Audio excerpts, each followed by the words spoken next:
friends, it's Miss Dom, and today I want to share with you a contemporary book, meaning a book that's made by somebody living and working today. This book was made just 10 years ago, as opposed to The Birds of America, which was made back in the 1800s.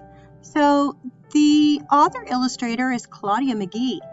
And her style of art, she works in a style known as scratchboard. Maybe you've done scratchboard before, where you start with a black paper that you scratch away the areas of white, and then it looks like she hand painted then her scratch art work.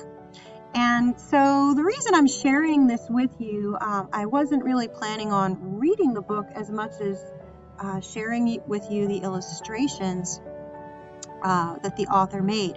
Now, she is just sharing some examples of birds that live in different places in the United States.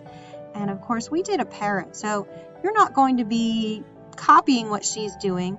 Like I said, I wanted to just share with you her beautiful illustrations. And so here we have the tallgrass prairie, and she actually grew up in an area near the tallgrass prairie. And you can see how she places the birds in different places. And so she has several kinds of birds, and then also this little badger popping out. And then here we have the bluebird. So like Audubon, she's trying to show you what the male and female look like, what the bird may look like when it's flying. But hers is more of an illustration, and I really love what she does with the background. So as you finish drawing the bird, think about the background and think about how the bird, if the bird were sitting in a tree, you have what we know as a bird's eye view. So you're looking at things that are smaller down below. Here's the raven. And that raven lives in the Pacific rainforest, which is a little different than, say, the Amazon rainforest. But notice all those trees. You don't see the sun. Big mistake sometimes people make when they're drawing a forest is they forget about the canopy, all the leaves that filter out a lot of that sunlight and sky, and so everything's sort of green. So that's something you might want to consider doing as you're doing your background for your parrot. And then of course here's some shorebirds. Maybe you've been to the beach. This one's from California, so this is not the North Carolina coast. And we have the California gull.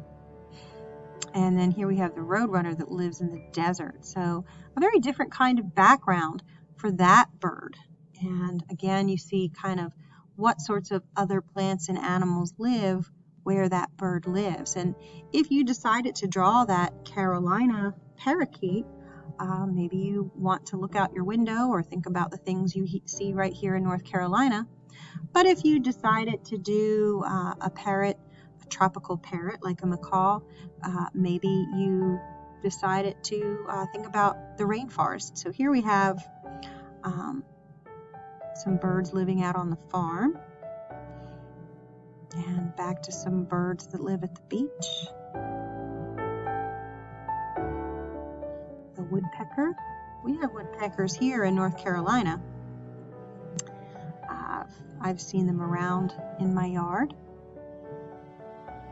And a spoonbill. Wow, you might see one of those if you maybe go to Florida. And they live in the salt marsh, the marshes by the ocean.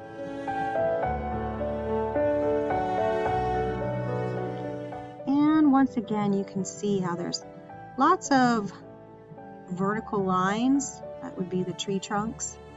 Lots of leaves. Lots of flora and some fauna.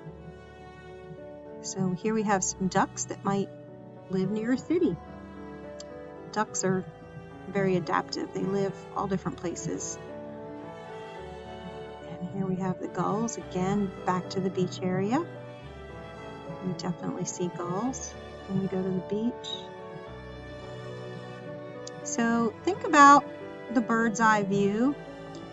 Think about where your bird would be. So she tried to illustrate what you would see in all these different parts of the United States. So I've included on this slide some pictures of some parrots, and so if you're wanting to do more of a rainforest type of parrot, you can see what they look like and what the background might be.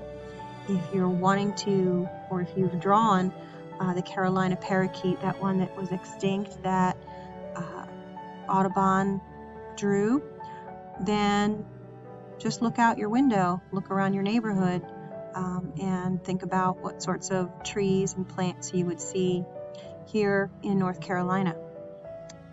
So good luck in finishing. Think about what materials you have to add color. It might be markers, it might be crayons, it might be paint. Just use whatever you have. If you're just doing a pencil drawing, you may want to think about the details of perhaps other animals, the kinds of trees and plants that you would see surrounding your bird. So even if you don't color it in, you'll have some more details to add to make it a complete drawing and a work of art. And again, I am not illustrating this time. I am just trying to share some resources with you so that you can get inspired and have some reference materials. So good luck in your drawing and finishing it, and I hope you share it with me so I can see it. See you next time.